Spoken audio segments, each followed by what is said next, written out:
Pastor గారు డబ్బులు నిమిత్తం చదువుతున్నాడు అనే విధంగా కాదు, కానీ వాక్యాన్ని నేర్చుకునే విధంగా ఆశీర్వదింపబడిన వ్యక్తులుగా మనం ఉండాలని ఒక ఉద్దేశంతో నేను చెబుతున్నాను.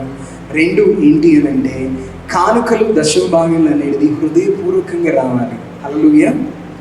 భారంగానో బాధ్యతగానో కాదు, కానీ హృదయపూర్వకంగా నుండి వచ్చినప్పుడు అది ఆశీర్వదించబడుతుంది.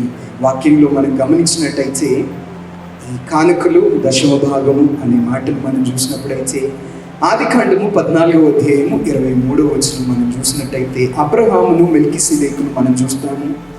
అప్పుడు అతడు అన్నిటిలో అతనికి 10వ వంతు ఇచ్చాడు.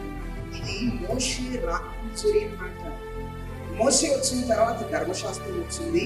ఇప్పుడు దశమ భాగము ధర్మశాస్త్రం కంటే ముందే దేవుని వాక్యంలో హల్లెలూయా.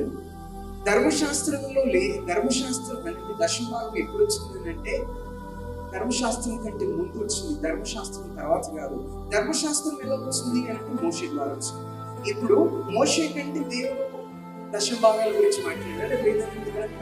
అంటే ధర్మశాస్త్రం కంటే ముందు అబ్రహాము విశ్వాసములకు తండ్రి అయిన కనుక అక్కడి నుండి వచ్చింది. అనగా ఆదామేమో ఇవ్వటంలో ఓడిపోయాడు.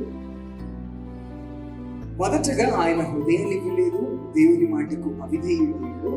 అబ్రహాము ఆయన హృదయాన్ని మొదట ఇచ్చాడు, ఆయన ఉన్నది ఆయన ఇచ్చాడు. మనం ఇచ్చేటప్పుడు ఎలా అంటే మొట్టమొదటిగా మనం మారవచ్చుకునే ద్వారా ఉండాలి.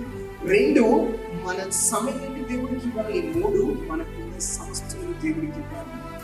అంటే నేను 100 రూపాయలు సంపాదిస్తున్నాను, మంచులో 10వ భాగము ఆయన తీసుకెళ్ళి ఉన్నది. ఇది ధర్మశాస్త్రానికంటే ముందు